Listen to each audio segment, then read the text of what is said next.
If only walls could speak, they would tell of secrets so deep, so dark, and for the most part, well kept hidden.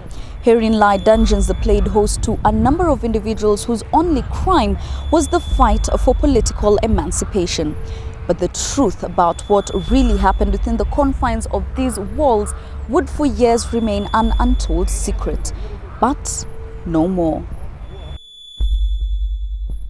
The allegations that landed Munene and many like him in detention remain to them unfounded. He, for instance, was said to be in contact with the then Libyan leader, the late Muammar Gaddafi, and recruiting packing boys to allegedly be trained in Libya to fight against the then government of the day. And the link they claimed he had with Gaddafi was this. See, this was a phone. Sijaitupa lakini wacha ikae tu hiyo sanamu. An old telephone which he was accused of using to maintain contact with others beyond borders. You can imagine.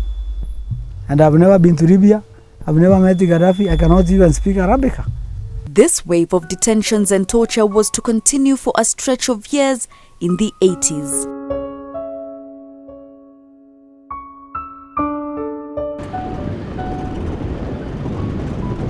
We set out on yet another journey, this time to the hills overlooking Nakuru town. Here we find Koigi Wawamwere, also trying to live as freely as he can.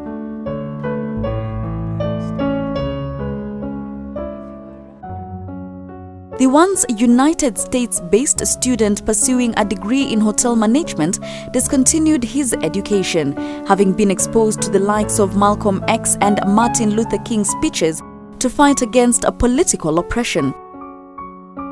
The influence generated a lot of ideas, and as he made his way back home, he turned to journalism. He was intent on making a difference in the political systems of his motherland. This, however, soon turned him into a target, wanted by the state. In fact, the police reached a point where they would come to our small house where I lived with a friend, and they would sit down and stay over the night. From detentions to threats on his life, Koigi soon decided exile was the best option. But his exile to Uganda did not last long, as the Ugandan government asked him to move on. It was his exit from Uganda and entry to Kenya that marked the beginning of his chapter at Nyayo House. When I woke up, I was naked. I was in a cell that had water. You would try to sleep in the water, of course you can't. You would stand. Water would even get into your skin. Sometimes they would make the room very hot, suffocatingly so. Sometimes they would freeze. They would pump in air that would freeze you almost. And I stayed there for some 18 days. He was later taken to court and charged with treason, alongside Mirugi Kariuki, Rumba Kinuthia, Gitao Mwara, and his own brother. They were taken to Kamiti Maximum Prison, where they were thrown into a compound dubbed the D Block that housed people condemned to die or mad prisoners. So by being put there, I got the impression that these people had actually decided to execute us somehow, even without going through the trial. And of course, that's the place where they refused to give us combs, so that we ended up having some dreadlocks that I would keep for many years. He was to later make a declaration that he would not shave his dreadlocks until Moi ceased to be in power. And true to his word, when the curtains closed on the 24-year-old Moi regime, Koigi cut his dreadlocks with an air of freedom from the oppression he had suffered from years and years of detention without trial. Paul Mwite is no stranger to torture and detention either.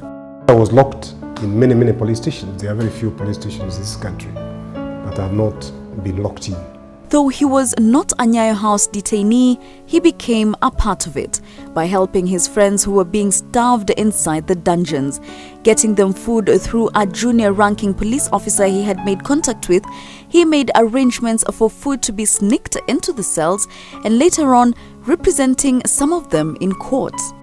However, he too was to suffer similar torture and humiliation for trying to effect political change in the government of the day.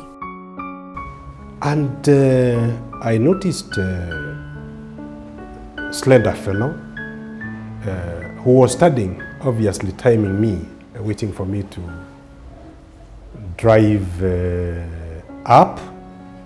So the fellow stood in front of my car and he's dictating to me the speed at which I was to drive, you know. So I've driven out of the basement, I've turned left, and he is actually walking very leisurely. You can't run over him. So